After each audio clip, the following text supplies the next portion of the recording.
Oi, gente. Pois é, o Paulo Giraldelli, que tem um canal aqui no YouTube, ele fez um vídeo intitulado Biden versus Bernie, quem é o socialista agora, analisando a eleição americana, e eu tenho uma divergência com relação à análise dele e o motivo que ele aponta para Biden ter crescido na super terça. Eu vou desenvolver isso nesse vídeo.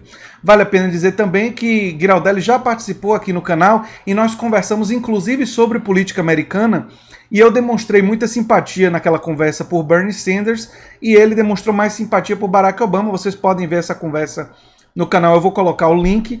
E é óbvio que se eu convidei ele para o canal, eu tenho respeito por ele enquanto filósofo e tudo mais, mas tenho divergências e a gente pode até explorar no vídeo algumas dessas divergências. Na minha conversa com ele inicial, vocês vão ver divergências em relação a Bernie Sanders, divergências em relação a Noam Chomsky. Então nós temos assim forma diferente de pensar, mas podemos ter uma conversa civilizada sem precisar treta e ataques pessoais. Nós não podemos divergir de uma forma civilizada, e eu tenho inclusive divergência de estilo em relação ao Giraldelli, não é? Enfim, nós vamos falar sobre isso no vídeo de hoje. Se você chegou agora, o canal é a Nova Máquina do Tempo, eu sou André Teixeira Jacobina, e se você gosta do que a gente faz, se inscreva, dê um like, compartilhe, e tem links das nossas redes sociais, o nosso Apoia-se no comentário fixado, assim como as nossas fontes, e eu vou colocar o link para a minha primeira conversa com o Giraldelli, e vocês podem ver inclusive nosso posicionamento na época, isso tem um bom tempo já, em relação a Bernie Sanders, Barack Obama, Noam Chomsky, política americana, muito do que a gente vai estar falando aqui. Bem, nesse vídeo, Biden versus Bernie, pelo que eu entendi, é claro que a gente sempre pode não entender a totalidade do que a outra pessoa está expressando, e a leitura é sempre uma coisa parcial, né? Você não está dentro da cabeça da outra pessoa, mas pelo que eu entendi, ele argumenta que uma proposta de Biden em relação a perdoar dívidas de estudantes e perdoar dívidas talvez até em geral, seria um ataque de Biden à esquerda de Bernie, seria mais socialista do que Bernie nessa questão, e que isso teria motivado, em parte, a vitória de Biden na super terça, e estaria favorecendo o crescimento de Biden. Bem, eu não concordo com essa avaliação e vou agora dar muitos motivos por que eu não concordo. O primeiro motivo é que a maior parte do eleitorado americano não conhece os detalhes das políticas. A maior parte do eleitorado americano, especialmente no sul dos Estados Unidos, onde Biden teve uma votação expressiva, não conhece tantos detalhes de políticas. Isso daí tem pesquisas científicas que demonstram isso. E, além disso, em 55 horas antes da votação na super terça, antes de acontecer as primárias na Carolina do Sul, mais ou menos, até mais, 3 dias e pouco, não é? Bernie estava liderando com larga vantagem na super terça, e não foi nesse momento que Biden empurrou com tanta força essa proposta em relação o Estado americano pagar dívidas de estudantes e dívidas das pessoas em geral. Estilo Ciro Gomes, assim, o pagamento de dívidas, né, do Estado entrar para ajudar a pagar dívidas.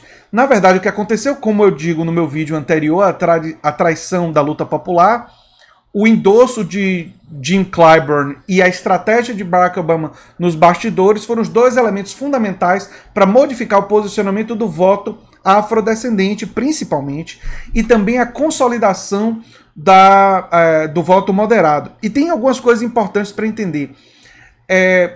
O voto moderado se consolidou e a mídia tradicional ficou toda do lado de Biden, e a mídia independente não divulgou, e eu estou acompanhando compulsivamente tanto a mídia tradicional corporativa quanto a mídia independente, ninguém estava falando da questão do programa da dívida do Biden.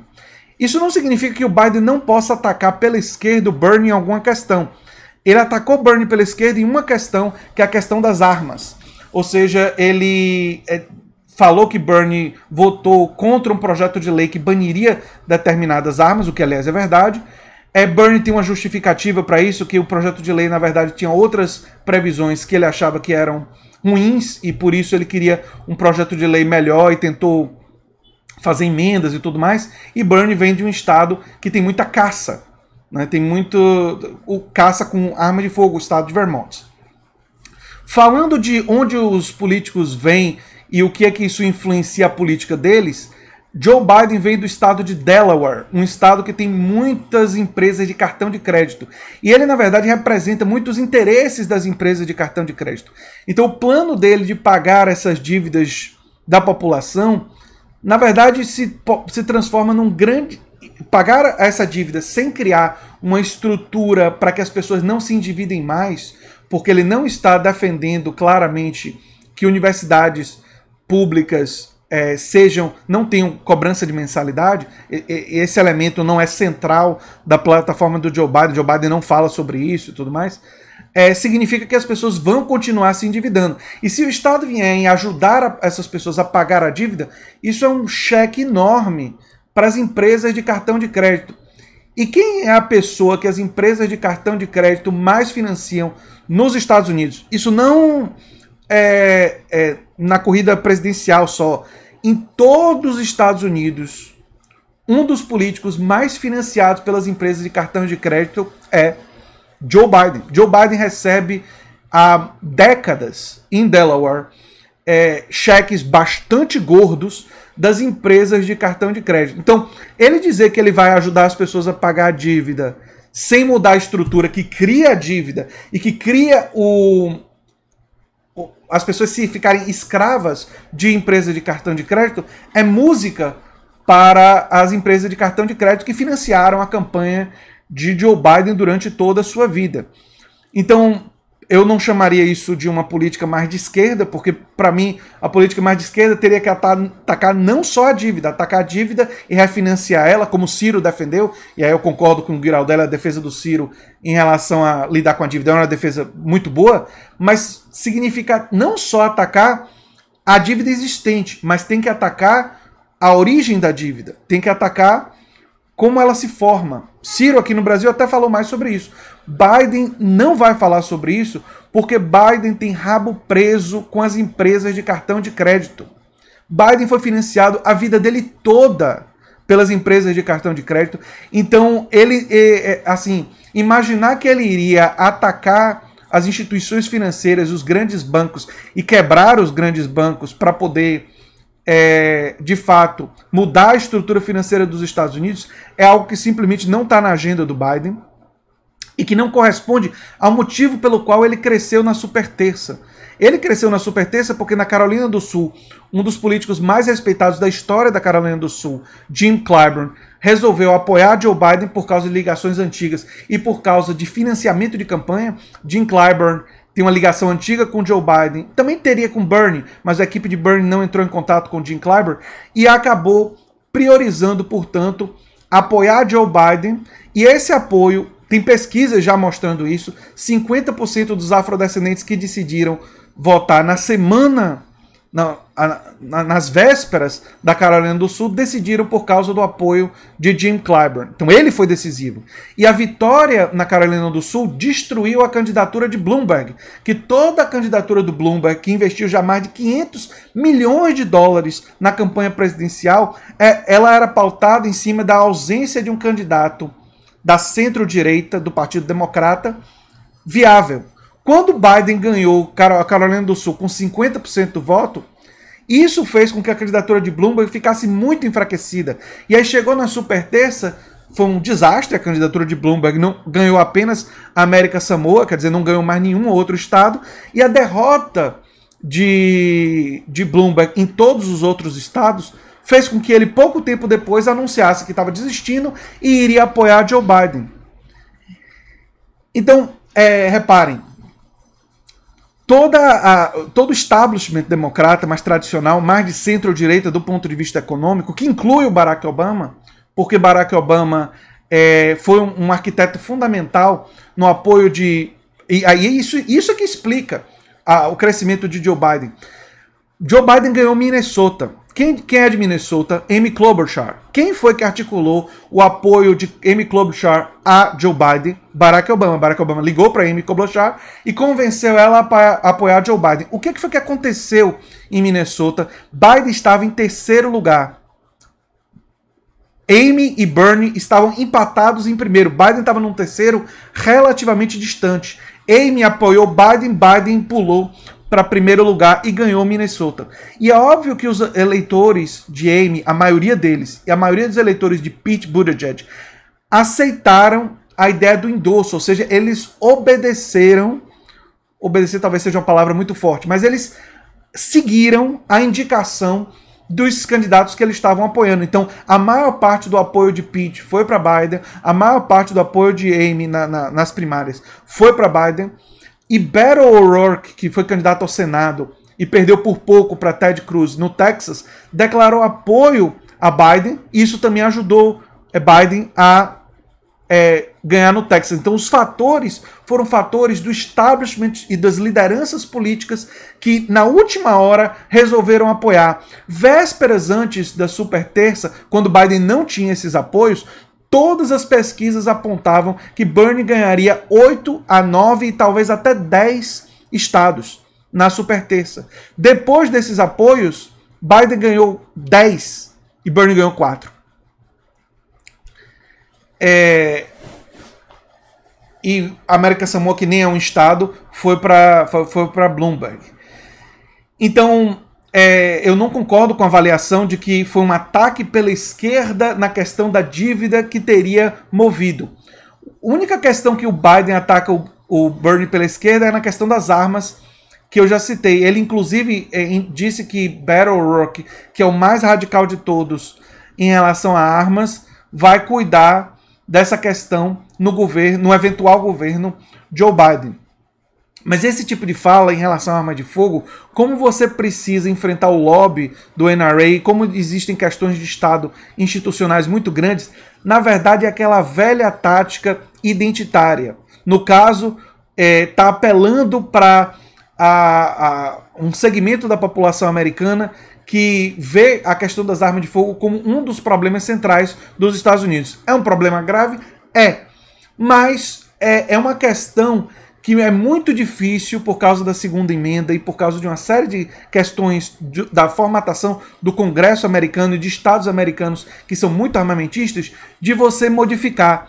Então é uma questão segura para você apelar para um determinado setor do seu partido, como se você fosse mais de esquerda, mas na verdade você vai conseguir muito pouco nessa área e você na verdade faz isso para se legitimar. É muito semelhante quando alguém, por exemplo, do campo progressista, fala a favor da comunidade LGBTQ, diz que respeita os gays e tudo mais, o que é muito importante e é necessário respeitar, mas quando você pressiona essa mesma pessoa em relação à política tributária, em relação a enfrentar a questão de classe, essa pessoa já vai se saindo um pouco. E Biden está fazendo exatamente isso. Ele vai jogar o jogo das identidades nas primárias. Ele provavelmente vai escolher para vice uma mulher, talvez uma mulher negra, se ele se tornar o candidato democrata, justamente para fazer esse jogo. Mas ele é uma pessoa que tem a vida dele toda vinculada a grandes corporações empresariais. Sobre a questão do cartão de crédito, ele empurrou um projeto de lei que tornava mais difícil a população mais pobre abrir falência quando tem dívidas de cartão de crédito gigantescas. Então, uma pessoa que prejudicou os mais pobres e a classe trabalhadora sua vida inteira, fazendo parte do lobby das empresas de cartão de crédito, agora dizer que vai fazer uma lei para pagar essas dívidas, na verdade ele está sinalizando para as empresas de cartão de crédito que ele pode usar o dinheiro do Estado para escrever um cheque para essas empresas de um dinheiro que talvez elas dificilmente ganhariam. Sim, vai ajudar essas pessoas momentaneamente, é uma medida populista, mas não vai atacar. Biden não vai atacar. As estruturas financeiras, os bancos e a concentração e o poder financeiro que existe nos Estados Unidos e as práticas de endividamento da classe média que transformam as pessoas em escravos financeiros. Ele não é a pessoa que vai fazer isso. E ele passa muito longe de ser um socialista democrático. Biden, na verdade, não é nem um social-democrata. Biden é um neoliberal ou um democrata corporativo que defende os interesses das grandes corporações empresariais e, assim, relativamente simpático a algumas questões sociais e culturais da esquerda. E esse é o melhor cenário, porque ele trabalhou com republicanos não para trazer os republicanos para um lado mais esquerda, mas ele trabalhou com republicanos cedendo o Partido Democrata para a agenda do grande capital. Então, ele cresceu foi por causa dos endossos, foi por causa de apoio de muita gente, né? Enfim, era isso que eu tinha para dizer sobre esse assunto. Eu posso até no futuro fazer um vídeo sobre as minhas divergências com o Giraldelli em relação à Tabata, né? Porque eu critiquei a Tabata em vídeo, indicando que ela estava indo pelo caminho da direita muito antes do voto dela na reforma da Previdência. Isso aqui está tudo no canal, vocês podem olhar as datas. E não foi uma crítica pessoal, e eu estava torcendo para a Tabata não ir naquele caminho, mas eu já estava indicando que ela poderia ir. E crédito ao Giraldelli, ele fez alguns vídeos um pouco nesse sentido também naquela época. Ele já estava começando também a perceber que a Tabata estava começando a ir por aquele caminho. E, embora ele tenha defendido a Tabata mais do que eu, talvez até pelo fato de ele ter feito campanha para ela, e talvez por isso a decepção dele tenha sido maior do que a minha, porque eu não fiz campanha para ela, e eu, enfim, já estava com muitas suspeitas, né? E quando eu fiz vídeos pesquisando quem financiou a campanha dela, as minhas suspeitas meio que se confirmaram, não é? Enfim. Mas espero que esse seja um vídeo de uma divergência republicana, democrática, e nada de treta, por favor, nada de confusão. Vamos conversar e aprender uns com os outros, assim eu espero, né? Enfim, era o que eu tinha para dizer sobre esse assunto. Um abração, gente, e até o próximo vídeo. Tchau, tchau.